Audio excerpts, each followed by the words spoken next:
This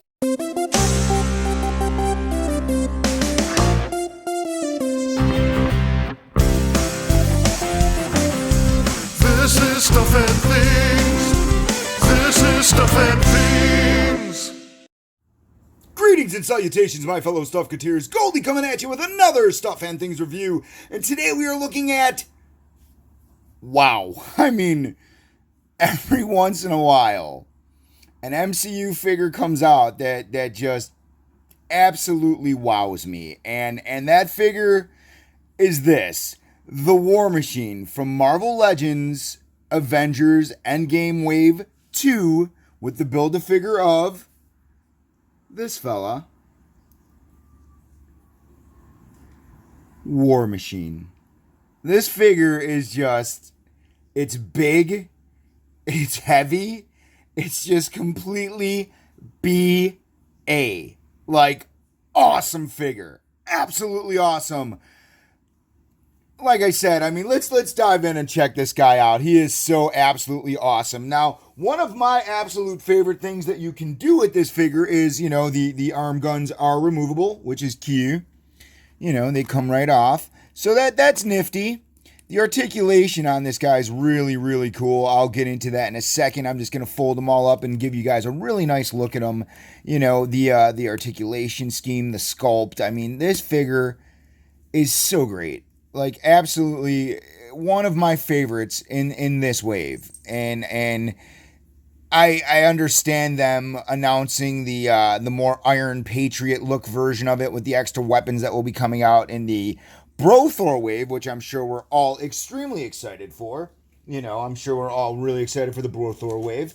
But we got this guy first, and this guy is just so absolutely cool, man. I mean, I think they just did an outstanding job with the detail. The paint deco is fantastic. Let me give him a quick little spinneroo here for you guys to get a good look at him. Get a real nice good look at him. The legs are done extremely well. Just everything about this figure screams to me. It says, man, you guys took your time with this. You knew it was coming. And you just absolutely knocked it out of the ballpark, Hasbro. You guys did an absolutely phenomenal job. And it's such a cool figure. Articulation is as follows, people. He does have the ankle pivot and rocker, so you do get a nice swivel on him. Double jointed knees, which is, I mean, the leg, you know, even considering the part here, the way the sculpt is, this kind of folds into it, which is really nice. So you get that range of motion, and it doesn't look bad. It isn't offset. It isn't, like, terrible. It's just... it's done extremely well. So kudos to Hasbro's engineering department for figuring out how to do bulky armor and make it work. You know, the double jointed knees is surprisingly articulated for, again, a bulky figure. Gets a very nice bend. I mean, extremely nice bend. So that's really cool. It also does not have a pivot in the waist region, but it does have the upper torso pivot, which can spin 360 degrees, but it also gives you a mild range forward and a mild range back. I mean, the size of this guy alone kind of inhibits that movement, but it is nice to be able to get it to, you know, turn so you could get cool dynamic shooting poses and such. Arms are articulated pretty cool. He does have these, you know, upsy downsy and spinzaroonie, and it looks very good. The additional guns just plug in on the bottom with a peg, and they look super awesome. Like, so super awesome. I mean, so good. So good. He does have only a single joint here, but it does get a pretty good range of motion, almost 90 degrees, as you can see. And it does actually swivel as well in that region. So that's an interesting choice of articulation there. Now, he does have the swivel here as well. So that's good. He's got the cut in the bicep. And he does, of course, have the opening and closing and ups and downs. This is built of a soft, pliable rubber, so it does not get in the way of the articulation. And it doesn't look the best, but it doesn't look terrible either. So, I mean, it was an excellent choice to go with, like, the softer rubber glued on to make it look good. So, I mean, kudos to Hasbro's engineering department for figuring that out and making it look pretty decent. So I think that's a pretty cool thing.